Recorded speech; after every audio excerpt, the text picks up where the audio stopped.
నమస్తే, welcome to special program meet your doctor.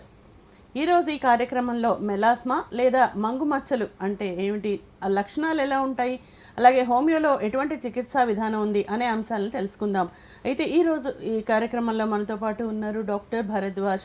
వీరు Fidicus homeopathy CEO and chief డాక్టర్గా ఉన్నారు. అలాగే వీరు www.fidicus.com అనే వెబ్సైట్లో ఎప్పుడు అందుబాటులో ఉంటారు. అలాగే ఫోన్ నెంబర్ 7997-101-303 అనే నెంబర్లో కూడా సంప్రదించి అపాయింట్మెంట్ ఫిక్స్ చేసుకోవచ్చు. సో ఈరోజు ఈ కార్యక్రమాన్ని ప్రారంభిద్దాం. ముందుగా వారిని ఆహ్వానిద్దాం. సార్ నమస్తే. నమస్తే అండి. సార్, ఇప్పుడు మెలాస్మా అంటే తెలుగులో మంగు మచ్చలు అని. సో ఇవి ఎందుకు వస్తుంది, ఇది కారణం ఏంటి? రైట్. సో మెలాస్మా కానీ మంగు మచ్చలు కానీ, దీన్ని ఇంగ్లీష్లో మెలాస్మా అంటారు, తెలుగులో మంగు మచ్చలు అంటారు. దీనికి మెయిన్ రీజన్ వచ్చి ఫస్ట్ జెనెటిక్స్. అంటే మనం 100 మందిని తీసుకుంటే 50% ఆఫ్ ది పీపుల్కి జెనెటిక్స్, అంటే వాళ్ళ ఫాదర్కో మదర్కో లేకపోతే అంకుల్స్కో ఆంట్స్కో ఎవరికన్నా ఉంటే వీళ్ళల్లో వచ్చే ఛాన్స్ ఎక్కువగా ఉంటుంది అనమాట. 50% ఆఫ్ ది కేసెస్ అలా ఉంటాయి. నెక్స్ట్ ఇంకో మెయిన్ రీజన్ వచ్చి ఏమవుతుందంటే, ఇక్కడ ఎక్స్పోజర్ టు సన్ రేస్ అంటే మనకు సన్లో యువీ రేస్ ఉంటాయి, అవి నాన్ విజబుల్ రేస్. అదేవిధంగా లైట్ రేస్ కూడా ఎక్స్పోజ్ అయినప్పుడు, both UV rays and light rays అని ఎందుకు ఇంపార్టెంట్గా చెప్తున్నామంటే, ఓన్లీ సన్ రేస్ అనే కాదు, మీరు ఎక్కువ టీవీ చూసినా లేకపోతే ఎక్కువ ఫోన్ చూసినా ఆ లైట్ ఎక్కువ పడినా కూడా ట్రిగ్గర్ అయ్యే ఛాన్స్ ఎక్కువగా ఉంటుందన్నమాట. దీంతోపాటు కొన్ని సందర్భాల్లో విటమిన్ డి డెఫిషియన్సీ ఉన్నా కూడా మనకు ఇవి వస్తుంటాయి. అంతేకాకుండా మెయిన్ రీజన్, వీటన్నిటికంటే మెయిన్ రీజన్ ఏంటంటే హార్మోనల్ ఇంబ్యాలెన్స్కి రీజన్ ఏదన్నా ఉండొచ్చు. ఫర్ ఎగ్జాంపుల్ ఫిజియలాజికల్ కండిషన్, ప్రెగ్నెన్సీలో కూడా కొన్ని హార్మోనల్ చేంజెస్ వస్తాయన్నమాట. ఈ ప్రెగ్నెన్సీలో కూడా మనము ఈ మెలాస్మా చూస్తుంటాం. తర్వాత హార్మోనల్ చేంజెస్ ఎప్పుడు వస్తాయి? మెనోపాజ్లో వస్తూ ఉంటాయన్నమాట. ఆ మెనోపాజ్ స్టేజ్లో కూడా మనము ఈ చేంజెస్ అనేవి చూస్తూ ఉంటాం. దాంతోపాటు చాలామంది ఏం చేస్తూ ఉంటారు, కాంట్రాసెప్టివ్ పిల్స్ తీసుకుంటుంటారు, అండ్ పిల్లలు పుట్టకుండా ఉండడానికి కొన్ని మెడిసిన్స్ తీసుకుంటున్నారు. దీనివల్ల కూడా హార్మోనల్ ఇంబ్యాలెన్స్ వచ్చి ఇది వస్తుందన్నమాట. చాలామంది విమెన్ ఏం చేస్తారంటే, ఏదన్నా ఫంక్షన్ ఉన్నప్పుడు లేదంటే పండగ ఉన్నప్పుడు, సో తీర్థయాత్రలకు వెళ్ళేటప్పుడు మెన్సెస్ రాకుండా కొన్ని హార్మోనల్ పిల్స్ వాడతారనమాట. ఇందువల్ల కూడా ఇవి వచ్చే ఛాన్సెస్ చాలా ఎక్కువగా ఉంటాయి. అంతేకాకుండా కొన్ని అలోపతిక్ ఈ మెడిసిన్స్ వాడడం వల్ల, లేకపోతే ఒక్కొక్కసారి ఇడియోపతిక్ అంటాం అనమాట, వితౌట్ ఎనీ రీజన్ అన్నీ నార్మల్గానే ఉంటాయి, కానీ ఏ రీజన్ లేకుండా వీళ్ళకి ఈ మంగు మచ్చలు అనేవి వస్తుంటాయి. సో ఇవన్నీ ఈ మంగు మచ్చలు రావడానికి వేరియస్ రీజన్స్. ఓకే, అయితే వీటి లక్షణాలు ఏ విధంగా ఉంటాయి, అంటే ఎలా గుర్తించాలి వచ్చాయనేది? రైట్. సో వీటి లక్షణాలు ఎలా ఉంటాయంటే, మామూలుగా కొంతమందికి బ్రౌన్ కలర్లో ఉంటాయి, కొంతమందికి బ్లాక్ కలర్, గ్రే కలర్లో ఉంటాయి. ఇవి ప్యాచెస్ లాగా వస్తాయి అనమాట, పిన్ హోల్స్ లాగా కానీ ఐసోలేటెడ్గా రావు, కొన్ని ప్యాచెస్ లాగా వస్తాయి. ఎక్కడొస్తాయి ఇవి? మెయిన్గా నుదుటి పైన, లేకపోతే ముక్కు పైన, లేకపోతే 2 చెంపల పైన, లేకపోతే అప్పర్ లిప్ ఉంటుంది కదా, అప్పర్ లిప్ పైన మీసాల దగ్గర, లేకపోతే గడ్డం దగ్గర గ్రే కానీ బ్రౌనిష్ కానీ మచ్చలు వస్తాయి. సో ఇవి ఒక ప్యాచెస్ రూపంలో ఉంటాయి అన్నమాట. ఇవి ఇంతకు మించి వీటికి మెయిన్ సిమ్టమ్స్, వేరే సిమ్టమ్స్ ఏమి ఉండవు. సో మంగు మచ్చల్ని ఈజీగా ఈ సిమ్టమ్స్ని బట్టి కనబెట్టచ్చు. ఓకే, అయితే ఏమైనా పరీక్షలు ఉంటాయా వీటి గురించి తెలుసుకోవాలంటే? రైట్. మంగు మచ్చలకంటూ సపరేట్ పరీక్షలు అంటూ అవసరం లేదు, అది చూసిన వెంటనే తెలిసిపోతుంది అవి మంగు మచ్చలని. కాకపోతే కొన్ని కండిషన్స్లో ఏమవుతుందంటే, సో ఏదన్నా డౌట్ వచ్చింది అనుకోండి మాకు, సో ఈ హార్మోనల్ ఇంబ్యాలెన్స్ వల్ల రావచ్చు, లేకపోతే ఈ మెటబాలిక్ డిజార్డర్ వల్ల రావచ్చు. ఒక్కొక్కసారి హార్మోనల్ ఇంబ్యాలెన్స్ ఎందుకు వస్తుంది? మెటబాలిక్ డిజార్డర్స్ వల్ల వస్తుంది. మెటబాలిక్ డిజార్డర్స్ అంటే డయాబెటీస్ కానీ, లేకపోతే థైరాయిడ్ కానీ, లేకపోతే PCODs కానీ, ఇవన్నీ ఏమన్నా డౌట్ వచ్చినప్పుడు వేరే రిలేటెడ్ డిసీజెస్ ఏమన్నా ఉన్నాయా అని కనుక్కోవడానికి ఇన్వెస్టిగేషన్స్ చేసాం తప్పితే, ఎస్పెషల్లీ మంగు మచ్చల కోసము సపరేట్ ఇన్వెస్టిగేషన్స్ ఏమి ఉండవు. జస్ట్ హిస్టరీ చూసి పేషెంట్ని అబ్జర్వ్ చేసి మనము ఈ మంగు మచ్చలను కనుక్కోవచ్చు. ఓకే, అయితే ఇవి ముఖ్యంగా ఫేస్ మీద ఎక్కువగా వస్తాయి అంటారు, అంటే ఇతర భాగాల్లో కూడా వస్తాయా, ఫేస్ మీద మాత్రమే వస్తాయి ఎందుకని? రైట్. సో ఇవి మెయిన్గా ఫేస్ పైనే వస్తాయండి. సో వేరే పార్ట్స్లో రావు, ఎందుకంటే జెనెటికల్గా మనకు అలా డిజైన్ అయి ఉంటుంది కాబట్టి ఆ విధంగా వస్తాయి. ఇక్కడ ఇంపార్టెంట్ థింగ్ మీరు గుర్తుపెట్టుకోవాల్సింది ఏంటంటే, మనము రీజన్స్లో ఏమని చెప్పాం, సన్ రేస్ అనేది ఫేస్ పైన పడినప్పుడు మంగు మచ్చలు వస్తాయి అని చెప్పాం. కాకపోతే ఇక్కడ ఇంకోటి ఏంటంటే, రీసెర్చ్ ప్రకారము, సో సన్ రేస్ మీ ఫేస్ పైన కాదు, మీ బాడీలో ఎక్కడ పడినా, చేతుల పైన పడినా, కాళ్ళ పైన పడినా, వీప్ పైన, చెస్ట్ పైన ఎక్కడ పడినా కూడా ఈ మంగు మచ్చలు వచ్చే ఛాన్స్ ఉంటుంది. అంటే సన్ ఎక్స్పోజ్ అయింది మీరు వేరే దగ్గర, కాకపోతే వేరే దగ్గర ఎక్స్పోజ్ అయినా కూడా ఫేస్లో మీకు ఈ మంగు మచ్చలు వచ్చే ఛాన్స్ చాలా ఎక్కువగా ఉంటుంది. ఓకే, అయితే ఇప్పుడు విటమిన్ డి డెఫిషియన్సీ అని కూడా చెప్పారు. రైట్. యాక్చువల్గా vitamin D deficiency morning sunrise టైంలో కొన్ని అంటే ఎండ పడాలి అనేది కదా చెప్తారు, సో దాని నుంచి డి విటమిన్ వస్తుంది. రైట్. మరి ఇప్పుడు డెఫిషియన్సీ తోటి ఎలా వస్తాయి? రైట్. సో విటమిన్ పడడం వల్ల ఎలా వస్తాయి? Right. So vitamin D deficiency అనేది వన్ ఆఫ్ ది రీజన్స్, అది అంత మేజర్ రీజన్ కాదు. ఒక్కొక్కసారి ఏం చూస్తామంటే విటమిన్ డి డెఫిషియన్సీ ఉన్న వాళ్ళలో ఎక్కువ వస్తాయి. సో దానివల్ల మనం సన్కి ఎక్స్పోజ్ కాకూడదా అంటే ప్రతి ఒక్క దానికి ట్రేడ్ ఆఫ్ ఉంటుంది అనమాట. దీంట్లో మెయిన్గా ఏంటంటే సో ఎంత ట్రీట్మెంట్ తీసుకున్నా కూడా మెయింటెనెన్స్ అనేది మంగు మచ్చల్లో చాలా ఇంపార్టెంట్. ఈ మంగు మచ్చల్లో మెయింటెనెన్స్లో ఫస్ట్ మెయింటెనెన్స్ ఏంటంటే మీరు సన్ రేస్కి ఎక్స్పోజ్ కాకుండా ఉండడం. సో దీనికి చాలా జాగ్రత్తలు తీసుకోవాలి. ఎటువంటి జాగ్రత్తలు తీసుకోవాలి? సన్ స్క్రీన్ పూసుకోవడం, లేకపోతే హ్యాట్స్ వేసుకోవడం, క్యాప్స్ వేసుకోవడం, మాస్క్ వేసుకోవడం. సో ఇవన్నీ చూస్తామన్నమాట. సో ఇది డబల్ ఎడ్జ్డ్ నైఫ్ అంటే మీకు ట్రేడ్ ఆఫ్ ఉండాలి. సో మీకు మంగు మచ్చలు ఉన్నాయి, సో మీకు విటమిన్ డి డెఫిషియన్సీ ఉంది, so try to take vitamin D deficiency from outside. ఎందుకంటే మీకు మంగు మచ్చలు ఇంపార్టెన్స్ అన్నప్పుడు, లేదు నాకు న్యాచురల్గానే విటమిన్ డి రావాలి, నాకు మంగు మచ్చలు ఉన్నా పర్లేదు అనుకుంటే, so you have to, that's the individual choice అనమాట. సో మామూలుగా మణికొండ ఏరియాలో ఎక్కువ ఫిల్మ్ స్టార్స్ వాళ్ళు ఉంటారనమాట. అక్కడ ఏంటంటే వాళ్ళకి బ్యూటీ అనేది చాలా ఇంపార్టెంట్. ఆడవాళ్ళే కాదు, మగవాళ్ళు కూడా ఈ మంగు మచ్చలతో ఆ ఏరియాలో వస్తుంటారు. వేరే ఏరియాలో కూడా ఉంటారు, కాకపోతే వేరే ఏరియాలో మగవాళ్ళు అంతగా పట్టించుకోరనమాట. ఈ ఏరియాలో చాలా ఇంపార్టెన్స్. సో టీవీ యాక్టర్స్ కానీ, సీరియల్స్ యాక్టర్స్ కానీ వీళ్ళందరూ వచ్చి రెగ్యులర్గా ట్రీట్మెంట్ తీసుకుంటూ ఉంటారు. సో అక్కడ ట్రేడ్ ఆఫ్ ఉంటుందన్నమాట. విటమిన్ డి డెఫిషియన్సీ ఉంది, సో మీకు బ్యూటీ అనేది ఇంపార్టెంట్ అనుకుంటే బయట నుంచి తీసుకోండి. లేదు మనకు బ్యూటీ అనేది అంత ఇంపార్టెంట్ కాదు అనుకుంటే సో మీరు ఎక్స్పోజ్ కావచ్చు. So it's a trade of, individual person వాళ్ళ చాయిస్ని బట్టి. అయితే ఇప్పుడు ఈ ప్రాబ్లం వచ్చినప్పుడు శరీరంలో ఇంకేమైనా మార్పులు చోటు చేసుకుంటాయి? సో మెయిన్గా ఈ ప్రాబ్లం వచ్చిన వాళ్ళు లేడీస్ వచ్చి మా దగ్గర 2 విషయాలు చెప్తారనమాట. బాగా ఫెయిర్గా ఉన్న వాళ్ళు వచ్చారనుకోండి, వాళ్ళు ఏం చెప్తారంటే, సార్ చాలామంది అంటున్నారు ముందు నువ్వు అంత అందంగా ఉండేదాన్ని, ఇప్పుడు ఏమైంది అంటారు. సో ఒక డార్క్గా ఉన్న వాళ్ళు వచ్చారనుకోండి, వాళ్ళు ఏం చెప్తారంటే, సార్ మేము ఆల్రెడీ డార్క్గా ఉన్నాము, సో దీనివల్ల ఇంకా డార్క్గా అవుతున్నాం, మీరు ఏమైనా హెల్ప్ చేయగలరా అని ఇది 2 చెప్తూ ఉంటారనమాట. మెయిన్గా దీంట్లో జరిగేది ఏంటంటే, సో ఫిజికల్గా కానీ లేకపోతే ఫిజియలాజికల్ కానీ ఎటువంటి ప్రాబ్లం ఉండదు. మంగు మచ్చన వల్ల ఎటువంటి డిస్కంఫర్ట్ కానీ పెయిన్ కానీ ఏముండదు. కాకపోతే వీళ్ళు ఏంటంటే సైకలాజికల్గా కొంచెం డిప్రెస్ అవుతుంటారు. మెయిన్గా గ్యాదరింగ్స్కి పోవడానికి, ఒక ఫంక్షన్కి పోవడానికో లేకపోతే అందరితో కలవడానికో చాలా బాధపడుతూ ఉంటారు అనమాట. మెయిన్గా జరిగేది ఇది.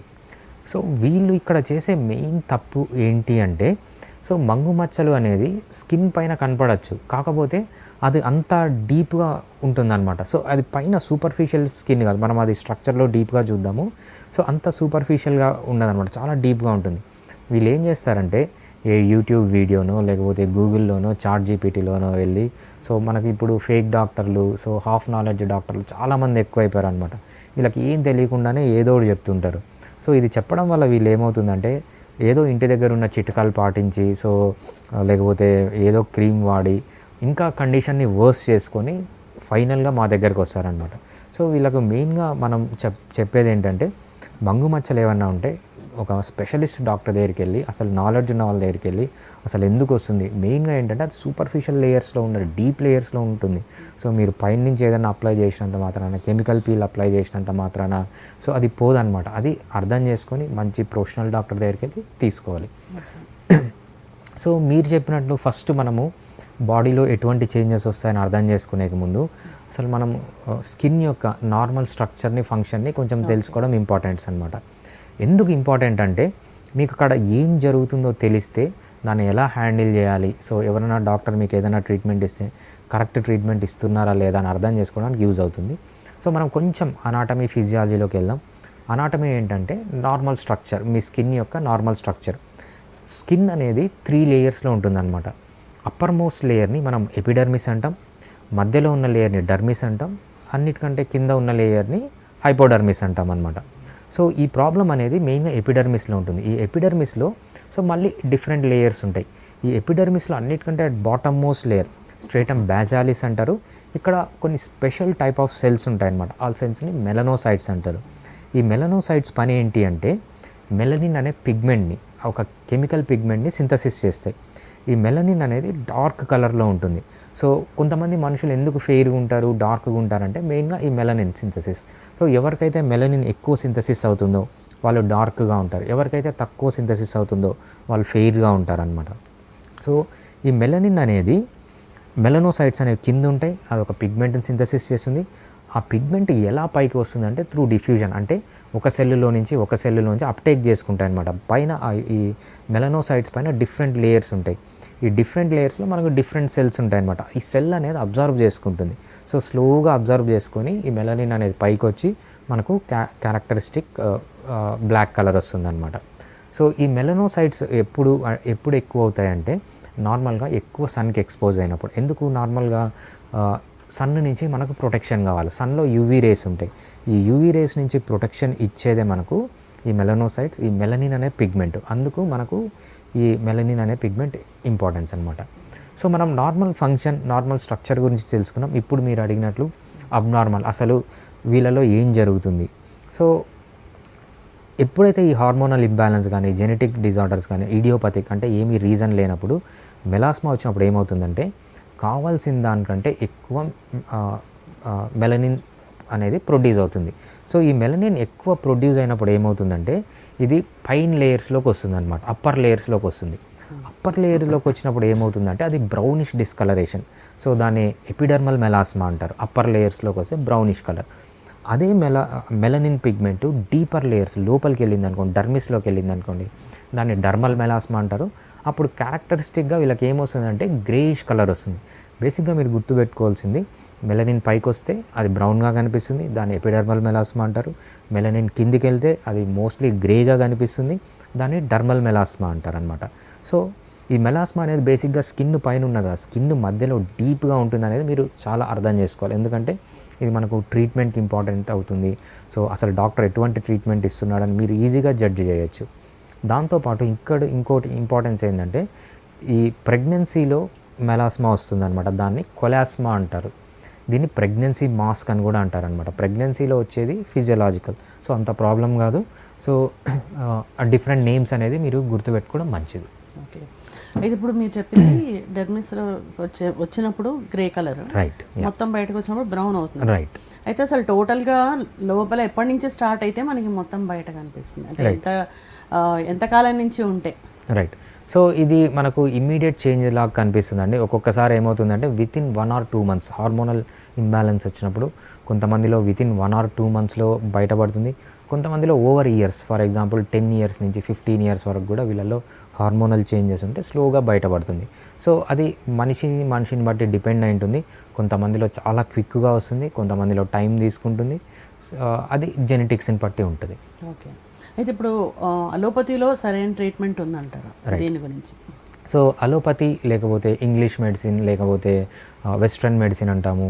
ఇదేంటంటే బేసిక్గా మీకు మెలాస్మా వచ్చినప్పుడు ఒక డర్మటాలజిస్ట్ దగ్గరకో లేకపోతే ఒక గైనకాలజిస్ట్ దగ్గరకో లేకపోతే ఒక కార్పొరేట్ హాస్పిటల్ దగ్గరికి వెళ్ళి ట్రీట్మెంట్ తీసుకోవడాన్ని అలోపతిక్ ట్రీట్మెంట్ అంటాము. సో ఇక్కడ డిసడ్వాంటేజెస్ ఏంటి అలోపతి ట్రీట్మెంట్లో? బేసిక్గా వీళ్ళు మెలాస్మాని కంప్లీట్గా క్యూర్ చేయలేరు అనమాట, టెంపరీ రిలీఫే ఇస్తారు. ఆ రిలీఫ్ కూడా ఎలా ఇస్తారు మీకు? డిఫరెంట్ టెక్నిక్స్ యూజ్ చేసి. ఫస్ట్ వీళ్ళు ఏం చేసేస్తారంటే స్టెరాయిడ్స్ యూజ్ చేస్తారు. స్టెరాయిడ్స్ యూజ్ చేసి ఏంటి, ఈ మెలనోసైట్స్ యాక్టివిటీ టెంపరీగా తగ్గుతుంది. కాకపోతే స్టెరాయిడ్స్ వల్ల చాలా సైడ్ ఎఫెక్ట్స్ ఉంటాయి. మెయిన్గా స్టెరాయిడ్స్ వల్ల ఉన్న సైడ్ ఎఫెక్ట్ ఏంటి, మీ ఇమ్యూనిటీ పడిపోవడం, లేకపోతే స్టమక్ ప్రాబ్లమ్స్ అంటే డిస్పెప్సియా కానీ డైజెషన్ ప్రాబ్లమ్స్ రావడం, ఇవి మెయిన్. దీంతో పాటు ఏమవుతుందంటే రీబౌండ్ అంటాం అనమాట. ఒక్కసారి మీరు స్టెరాయిడ్స్ కానీ ఆపేస్తే స్టార్ట్ చేసి ఇంకా ఎక్కువ ముందు ఎంత డార్క్ ఉందో అంతకంటే ఎక్కువ డార్క్ వచ్చే ఛాన్స్ ఉంది, ఎక్కువ ప్లేస్లో డార్క్ వచ్చే ఛాన్స్ ఉంది. సో స్టెరాయిడ్స్ అనేవి మంచివి కాదు. దీంతోపాటు వీళ్ళు నెక్స్ట్ చేసేది ఏంటంటే లేజర్ అబలేషన్ ఆఫ్ స్కిన్ అంటారు. లేజర్ అబలేషన్ ఆఫ్ స్కిన్లో ఏం చేస్తారంటే ఒక సన్న లేజర్ తీసుకొని స్కిన్ను కాలుస్తారనమాట, అంటే స్లైట్గా అప్పర్ లేయర్స్. సో మనం ఇందాక ఏం చెప్పుకున్నాము, బేసిక్గా ఇది అప్పర్ లేయర్స్లో ఉన్న ప్రాబ్లం కాదు, డీపర్ లేయర్స్లో ఉన్న ప్రాబ్లం. సో వీళ్ళు లేజర్ అబలేషన్స్తో అప్పర్ సెల్స్ని మాత్రం తీసేస్తారు. అప్పర్ సెల్స్లో తీసేసినప్పుడు ఏమవుతుందంటే టెంపరీగా మీకు రిలీఫ్ వస్తుంది. తర్వాత ఈ లేజర్ ట్రీట్మెంట్ అయిపోయిన తర్వాత మళ్ళీ రీబౌండ్, అంటే పాత దానికంటే ఎక్కువ వచ్చే ఛాన్స్ ఉంటుందన్నమాట. అంతేకాకుండా ఎప్పుడైతే ఈ లేజర్తో స్కిన్ని కాలుస్తారో స్కిన్ పర్మనెంట్గా డ్యామేజ్ అయ్యే ఛాన్స్ కూడా చాలా ఎక్కువగా ఉంటుంది. తర్వాత వీళ్ళు చేసేది ఏంటంటే కెమికల్ పీల్స్ వాడతారనమాట. కెమికల్ పీల్స్ కూడా అంటే ఏంటి, సో మీకు ఒక లేయర్ అప్లై చేస్తారు, దాన్ని తీసేస్తారనమాట. తీసేసినప్పుడు దానికి అంటుకొని సూపర్ఫిషియల్ సెల్స్ అనేవి బయటకు వచ్చేస్తాయి. సో మనం ఇందాక చెప్పుకున్నట్టు ఇది సూపర్ఫిషియల్ లేయర్స్లో ఉన్న ప్రాబ్లం కాదు, డీప్ లేయర్స్లో ఉన్న ప్రాబ్లం. ఎప్పుడైతే మీరు సూపర్ఫిషియల్ లేయర్స్ని తీసేస్తారో టెంపరీగా మీకు కొంచెం రిలీఫ్ అన్నట్టు కనిపిస్తుంది.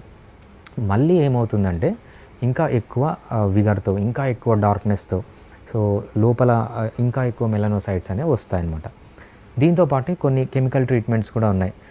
వీళ్ళేంటి హైడ్రోక్వినోన్ యూజ్ చేస్తారు. హైడ్రోక్వినోన్ అనేది బేసిక్గా ఈ మెలనోసైట్స్ యాక్టివిటీని తగ్గిస్తుంది.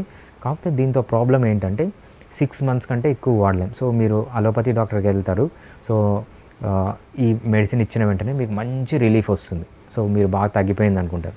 6 months తర్వాత మళ్ళీ వస్తుంది. 6 months తర్వాత మళ్ళీ వస్తే ప్రాబ్లం ఏంటంటే ఈ మెడిసిన్ని 6 months కంటే ఎక్కువ యూస్ చేయకూడదు. ఎప్పుడైతే 6 months కంటే ఎక్కువ యూస్ చేస్తారో చాలా సైడ్ ఎఫెక్ట్స్ ఉన్నాయన్నమాట. ఇది ఒక్కొక్కసారి రేర్గా క్యాన్సర్గా మారే ఛాన్స్ కూడా ఉంటుంది. సో అందుకు ఈ మెడిసిన్ కూడా మంచిది కాదు.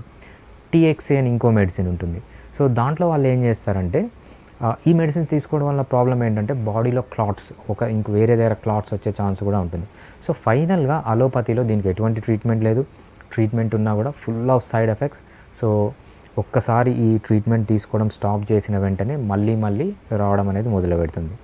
దీంతోపాటు మైక్రో నీడ్లింగ్ అని ఇంకో టెక్నిక్ ఉంటుంది అనమాట. దీంట్లో ఏం చేస్తారంటే చిన్న సూది తీసుకొని వీళ్ళు ఫేస్ పైన ప్రిక్ చేస్తారనమాట. ప్రిక్ చేసినప్పుడు టెంపరీగా కొంచెం ఆ మెలాస్మా సిమ్టమ్స్ తగ్గుతాయి. Over a period of time మళ్ళీ వస్తాయన్నమాట. ఎప్పుడైతే స్కిన్ పైన ప్రిక్ చేస్తారో అక్కడ ఇన్ఫెక్షన్స్ వచ్చే ఛాన్స్ ఉంటుంది. ఆ ఇన్ఫెక్షన్ని కంట్రోల్ చేయడానికి మళ్ళీ యాంటీబయాటిక్స్ వాడాలి. సో ఏ డైరెక్షన్లో తీసుకున్న అలోపతి అనేది full of side effects. So it is not good. Okay, అయితే ఇప్పుడు సపోజ్ ఇలాంటి స్కిన్ ప్రాబ్లమ్స్ వచ్చినప్పుడు లేదా యాక్సిడెంట్స్ టైంలో కాస్మెటిక్ సర్జరీ చేస్తారు లేదా ప్లాస్టిక్ సర్జరీ, సో దానివల్ల ఏమైనా సాధారణ స్థితికి తీసుకురావడానికి వీలు అవుతుందా? రైట్, మెలాస్మాకు ప్లాస్టిక్ సర్జరీ అనేది ఉండదండి. మెలాస్మాకు మెయిన్గా వీళ్ళు కాస్మెటాలజిస్టులు వీళ్ళు చేసేది ఏంటంటే, ప్లాస్టిక్ సర్జన్స్ చేసేది ఏంటంటే, మనం ఇందాక చెప్పుకున్నట్టు లేజర్ అబలేషన్ ఆఫ్ స్కిన్ అంటారు. లేజర్ అబలేషన్ అంటే లేజర్ తీసుకొని మీ స్కిన్ని కాల్చడం, అంతేగాని సో మెలాస్మా కోసము ట్రాన్స్ప్లాంట్ కానీ స్కిన్ గ్రాఫ్టింగ్ కానీ అనేది ఉండదన్నమాట. ఓకే, అయితే ఇప్పుడు హోమియోలో కనుక తీసుకుంటే పర్మనెంట్గా తగ్గిపోతాయా? రైట్, హోమియోపతిలో చాలా మంచి ట్రీట్మెంట్ ఉంటుందండి. సో మనం చూద్దాం. సో డిఫరెంట్ కాజెస్ మనం ఇందాక చెప్పుకున్నట్టు ప్రెగ్నెన్సీలో రావచ్చు, లేకపోతే మెనోపాజ్లో రావచ్చు. సో ప్రెగ్నెన్సీలో ఈ ప్రాబ్లం వచ్చిందనుకోండి, so we have different medicines. So మెనోపాజ్లో వచ్చిందనుకోండి, we have different set of medicines. అదేవిధంగా సూపర్ఫిషియల్గా ఉంది, బ్లాక్ కలర్లో ఉంది, హోమియోపతిలో మెడిసిన్స్ మారిపోతాయి. బ్రౌన్ కలర్లో ఉంది, వేరే మెడిసిన్స్ ఉన్నాయి. అదే కాకుండా ఫోర్ హెడ్లో ఉంది, వీ హ్యావ్ డిఫరెంట్ మెడిసిన్స్. లేకపోతే నోస్ పైన ఉంది, డిఫరెంట్ మెడిసిన్స్. చీక్ పైన లేకపోతే చిన్ పైన ఉంటే డిఫరెంట్ మెడిసిన్స్. బేసిక్గా మనం హోమియోపతిలో ట్రీట్మెంట్ చేసేది ఏంటంటే ఇండివిజువలైజేషన్. అంటే ప్రతి ఒక్కరిలో వచ్చే మెలాస్మా డిఫరెంట్. ఆ డిఫరెన్స్ని పట్టుకొని మనం ట్రీట్మెంట్ చేస్తాం కాబట్టి ఇక్కడ రికవర్ అయ్యే ఛాన్స్ చాలా హైగా ఉంటుందన్నమాట. సో మనం బేసిక్గా ఇక్కడ ఏం చేస్తామంటే రూట్ కాజ్ని ట్రీట్ చేస్తాం. సో ఎందుకు వస్తుంది, హార్మోనల్ ఇంబ్యాలెన్స్ వల్ల వచ్చిందా, హార్మోనల్ ఇంబ్యాలెన్స్ రావడానికి రీజన్ ఏంటి, మెటబాలిక్ డిజార్డర్ ఉందా, లేకపోతే డైట్ సరిగ్గా లేదా, ఏమొచ్చింది, బేసిక్గా దాన్ని ట్రీట్ చేసినప్పుడు ఇవి కంప్లీట్గా పోతాయి, పర్మనెంట్గా పోయే ఛాన్స్ చాలా ఎక్కువగా ఉంటుంది. సో హోమియోపతి ఇవన్నీ without single side effect, even single side effect కూడా లేకుండా ఈ మెలాస్మాని మనం హోమియోపతిలో చాలా ఎక్సలెంట్గా ట్రీట్ చేసుకోవచ్చు. రైట్, అయితే ఇప్పుడు చికిత్స తీసుకోవడం ఫస్ట్ ఓకే, రాకుండా ఏమైనా జాగ్రత్తలు తీసుకోగలమా? రైట్, సో రాకుండా ఉండాలంటే ఇది మెయిన్గా మనము 50% ఆఫ్ ది పీపుల్కి సో ఇది జెనెటిక్గా వస్తుంది, దాన్ని మనం ఏం స్టాప్ చేయలేం. కాకపోతే మన చేతిలో ఉన్న కొన్ని కండిషన్స్ ఉన్నాయి. మన చేతిలో ఏమేమి ఉన్నాయి, సో హార్మోనల్ ఇంబ్యాలెన్స్ లేకుండా చూసుకోవచ్చు. ఎగ్జాంపుల్ ఏంటి, సో మీరు అనవసరంగా చాలామంది దేవుడిని చూడడానికో గుడికి వెళ్ళడానికో మేము అనవసరంగా హార్మోనల్ టాబ్లెట్స్ తీసుకుంటుంటారు మెన్సెస్ స్టాప్ చేయడానికి. సో అటువంటివి అవాయిడ్ చేయండి. అదేవిధంగా చీటికి మాటికి సో హార్మోనల్ పిల్స్ వాడుతూ ఉంటారు. హార్మోనల్ పిల్స్ ఎందుకు వాడతారు, ప్రెగ్నెన్సీ రాకుండా ఉండడానికి. సో కండోమ్ ఇటువంటివి వాడచ్చు కదా, కండోమ్ ఇవన్నీ చాలా సేఫ్. హార్మోనల్ పిల్స్ తీసుకొని ప్రెగ్నెన్సీని ప్రివెంట్ చేసుకోవడం కంటే కండోమ్స్ వాడడం అనేది చాలా సేఫ్. ఇటువంటివి తీసుకోవాలి. అంతేకాకుండా కొన్ని మీ చేతిలో ఉంటాయి. హార్మోనల్ ఇంబ్యాలెన్స్ ఎందుకు వస్తుంది, డైట్ సరిగ్గా లేకున్నా, ఎక్సర్సైజ్ సరిగ్గా లేకున్నా, నిద్ర సరిగ్గా లేకున్నా, స్లీప్ సరిగ్గా లేకున్నా, ఇవన్నీ చేయడం వల్ల ఏంటి హార్మోనల్ ఇంబ్యాలెన్స్ వస్తుంది. ఇవన్నీ మీ చేతిలో ఉన్నవి. సో ఇవి మీరు కంట్రోల్ చేసుకోవచ్చు. అదేవిధంగా ఎక్కువ సన్కి ఎక్స్పోజ్ కావడం, లేకపోతే ఎక్కువసేపు టీవీ ముందు కూర్చోవడం, మొబైల్ లైట్ పడడం, సో ఇవన్నీ మీ చేతిలో ఉంటాయి. సో కొన్ని కంట్రోల్ చేసుకోగలిగినవి కంట్రోల్ చేసుకోవచ్చు, కొన్ని అయితే మన చేతిలో ఉండవన్నమాట. ఎస్పెషల్లీ ప్రెగ్నెన్సీలో వచ్చేది సో మన చేతిలో ఉండదు. సో మెనోపాజ్ టైంలో వచ్చేది మన చేతిలో ఉండదు. కొన్ని ఇడియోపతిక్ అంటామన్నమాట, ఏ రీజన్ లేకుండా కూడా వస్తాయి. సో అవి కూడా మన చేతిలో ఉండవు. సో ఆల్మోస్ట్ ఒక 70% ఆఫ్ ది మెలాస్మా కేసెస్ మన చేతిలో ఉంటే 20-30% మన చేతిలో ఉండవు. సో దాన్ని మనము ఈ జాగ్రత్తలు తీసుకొని రాకుండా ప్రివెంట్ చేసుకోవచ్చు. సో వచ్చిన వాళ్ళు ఎటువంటి జాగ్రత్తలు తీసుకోవాలంటే, అన్నిటికంటే ఇంపార్టెంట్, మీరు ఏ ట్రీట్మెంట్ తీసుకున్నా కూడా సన్కు ఎక్స్పోజర్ అనేది ఎంత తగ్గిస్తే అంత మంచిది.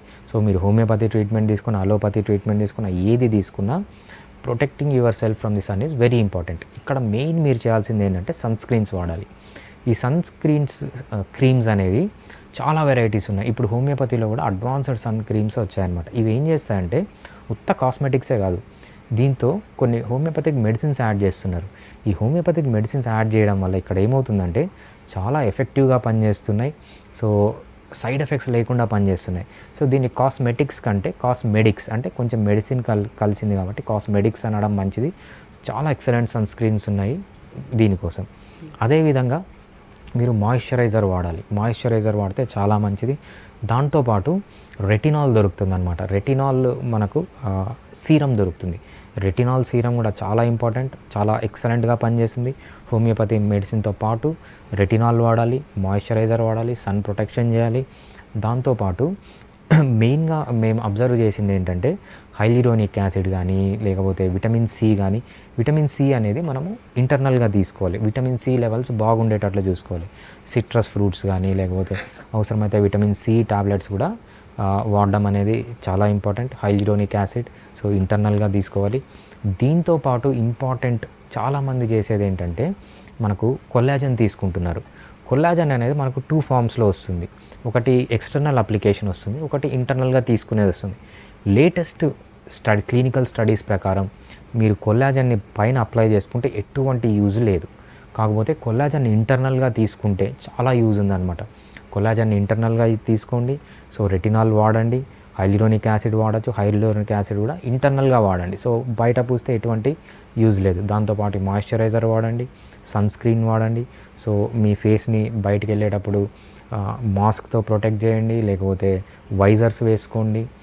ఇంకో విషయం మనం ఇందాక చెప్పుకున్నట్లు ఫేస్ పైన ఒక్కటే కాదు, బాడీలో ఎక్కడ స్కిన్ మీరు సన్కి ఎక్స్పోజర్ అయినా ఫేస్లో ట్రిగ్గర్ అయ్యే ఛాన్స్ ఉంది కాబట్టి బయట కూడా కవర్ చేసుకునేటట్లు పెట్టుకుంటే, సో ఇవన్నీ పాటిస్తూ హోమియోపతిక్ ట్రీట్మెంట్ తీసుకుంటే మీకు ఎక్సలెంట్ రిజల్ట్ ఉంటుంది.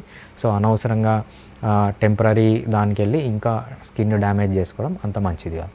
ఓకే, అయితే ఇప్పుడు రెటినాల్ సీరం అని చెప్పారు కదా, ఇది ప్రాబ్లం రాని వాళ్ళు కూడా యూజ్ చేయొచ్చు? రైట్, రెటినాల్ సీరం అనేది చాలా మంచిది. ఎందుకంటే ఇది natural form of retinol.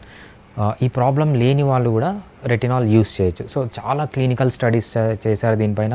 So చాలా యూస్ఫుల్ అది. ఎప్పుడైతే మెన్ కానీ విమెన్ కానీ ఇద్దరు వాడచ్చు.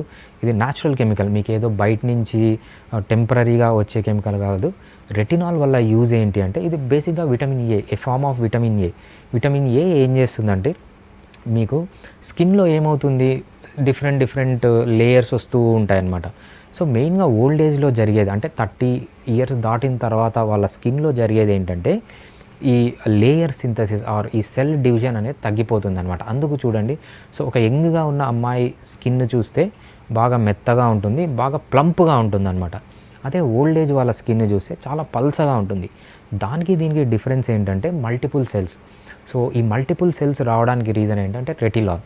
సో ఓల్డ్ ఏజ్ అయ్యే కొద్దీ రెటినాల్ తగ్గిపోతుంది. సో ఎప్పుడైతే మళ్ళీ ఈ రెటినాల్ అనేది మనం బయట నుంచి ఇస్తామో సో మళ్ళీ ఈ స్కిన్ అనేది ప్లంప్గా మారుతుంది. మైక్రో స్ట్రక్చర్స్ ఉంటాయన్నమాట, దాంట్లో మైక్రో ఫోల్డ్స్ ఉంటాయి. ఈ ఫోల్డ్స్ కూడా కంప్లీట్గా పోతాయి రెటినాల్ వాడడం వల్ల. రెటినాల్ ఇన్ కాంబినేషన్ విత్ మీరు కన్నా ఏది కొల్లాజన్ తీసుకుంటే సో ఎక్సలెంట్గా వితిన్ 6 monthsలో 30 years మీకు 40 years ఉందనుకోండి, మీ స్కిన్ని మీరు ఆల్మోస్ట్ 10 years బ్యాక్కి తీసుకెళ్ళచ్చు.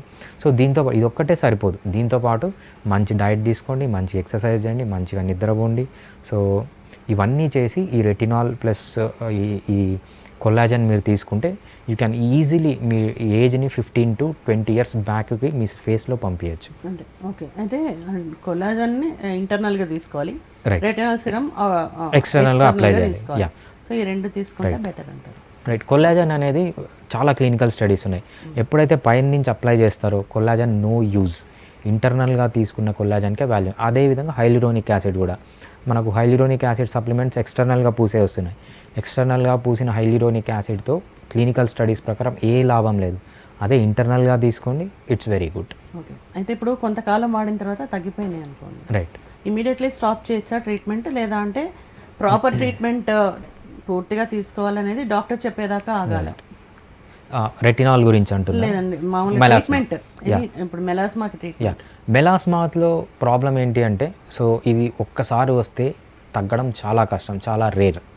సో అది అలోపతిలో కానీ హోమియోపతిలో కానీ ఈ ప్రతి ఒక్క డిసీజ్కి కొన్ని లిమిటేషన్స్ ఉంటాయి, కొన్ని అడ్వాంటేజెస్ ఉంటాయి. దీంట్లో ప్రాబ్లం ఏంటంటే ఒక్కసారి మెలాస్మా వస్తే అది కంప్లీట్గా ట్రీట్మెంట్ తీసుకున్న తర్వాత ఆగిపోవడం అనేది చాలా కష్టం. హోమియోపతిలో ఒక్కొక్కసారి జరగచ్చు. బెస్ట్ మీరు ఏంటంటే హోమియోపతి ట్రీట్మెంట్ తీసుకుంటే సైడ్ ఎఫెక్ట్స్ ఉండవు. మీరు 10 సంవత్సరాలు తీసుకోండి, 20 సంవత్సరాలు తీసుకోండి, you will not have side effects. అలోపతిలో సైడ్ ఎఫెక్ట్స్ ఉన్నట్లు మళ్ళీ రీబౌండ్ ముందు దానికంటే ఎక్కువ వచ్చేటట్లు అలా ఉండదన్నమాట. సో తగ్గిన ఛాన్సెస్ కూడా ఉన్నాయి. సో తగ్గడం అనేది కంప్లీట్గా క్యూర్ అయిపోయి నార్మల్గా రావడం అనేది రేర్ అది. సో మీరు మెయింటెనెన్స్ అనేది చాలా ఇంపార్టెంట్. మెయిన్గా సన్ స్క్రీన్తో కవర్ చేసుకోవడం, ఇది హోమియోపతి మెడిసిన్స్తో పాటు ఇది తీసుకుంటే మీరు ఆల్మోస్ట్ తగ్గించుకోవచ్చు. కానీ కాకపోతే కంప్లీట్గా క్యూర్ అనేది ఈ డిసీజ్కి ఏ సిస్టమ్ ఆఫ్ మెడిసిన్లో కూడా ఇంతవరకు లేదు. ఓకే, సో ఫైనల్గా చెప్పండి, ఇప్పుడు ట్రీట్మెంట్ కోసం మిమ్మల్ని కాంటాక్ట్ చేయాలంటే ఎలా? రైట్. సో మేము ఫిడికస్ హోమియోపతి అనేది చైన్ ఆఫ్ క్లినిక్స్. మేము 2 types ఆఫ్ కన్సల్టేషన్ ఇస్తామన్నమాట. ఒకటి ఆన్లైన్ కన్సల్టేషన్ అంటాం, ఇన్ పర్సన్ కన్సల్టేషన్ అంటాం. ఇన్ పర్సన్ కన్సల్టేషన్ అంటే మీరు ఎక్కడున్నా మాకు ఫోన్ చేసి మీ నియరెస్ట్ బ్రాంచ్కి మీరు ఫిజికల్గా వెళ్ళి అక్కడ ట్రీట్మెంట్ తీసుకోవచ్చు. లేకపోతే మీరు తెలుగు రాష్ట్రాల్లో ఎక్కడున్నా, లేకపోతే ఇండియాలో ఎక్కడున్నా, ఈవెన్ వరల్డ్లో ఎక్కడున్నా, యూఎస్, యూకే, ఈవెన్ పాకిస్తాన్ ఎక్కడున్నా కూడా సో మీరు మాతో ఆన్లైన్లో కన్సల్ట్ అయ్యి either video call or audio call మీ ప్రిఫరెన్స్ని బట్టి కేసు తీసుకొని అవసరమైతే మీరు లోకల్గా కొన్ని ఇన్వెస్టిగేషన్స్ చేయించుకొని మాకు పంపిస్తే వాటిని చూసి మేము మెడిసిన్స్ అనేవి మీ ఇంటికే షిప్ చేస్తామన్నమాట. సో మీ ఇంటి దగ్గరే కూర్చొని మీరు హోమియోపతిక్ ట్రీట్మెంట్ తీసుకోవచ్చు. సో వీక్లీ వన్స్ కానీ 15 days వన్స్ కానీ క్యాచప్ కాల్ ఉంటుంది. సో దీంతో డిస్కస్ చేసి అవసరమైతే మళ్ళీ మెడిసిన్స్ పంపించడం. సో రెగ్యులర్గా టచ్లో ఉంటే ఈ డిసీజ్ని చాలా ఈజీగా ఆన్లైన్లో కానీ ఇన్ పర్సన్లో కానీ మీరు మెయింటైన్ చేసుకుంటూ రావచ్చు without any side effects. Okay, thank you so much. Thanks అండి. సో విన్నారు కదా, హోమియోలో మాత్రమే ఎటువంటి సైడ్ ఎఫెక్ట్స్ లేని చికిత్సా విధానాన్ని మీరు పొందగలరు అని చెప్తున్నారు. అలాగే ట్రీట్మెంట్తో పాటు ఇంకొన్ని కూడా మీ తరఫు నుంచి కూడా కొన్ని జాగ్రత్తలు తీసుకోవాలి, హార్మోన్ ఇంబ్యాలెన్స్ అనేది లేకుండా చూసుకోవాలి. అలాగే మరికొన్ని జాగ్రత్తలు కూడా డాక్టర్ గారు ఏవైతే చెప్పారో ఆ జాగ్రత్తలు తీసుకుంటూ ఫాలో అవ్వండి. సో ఇది ఇవాళ ఎపిసోడ్. మరో ఎపిసోడ్లో మళ్ళీ కలుద్దాం. Keep watching.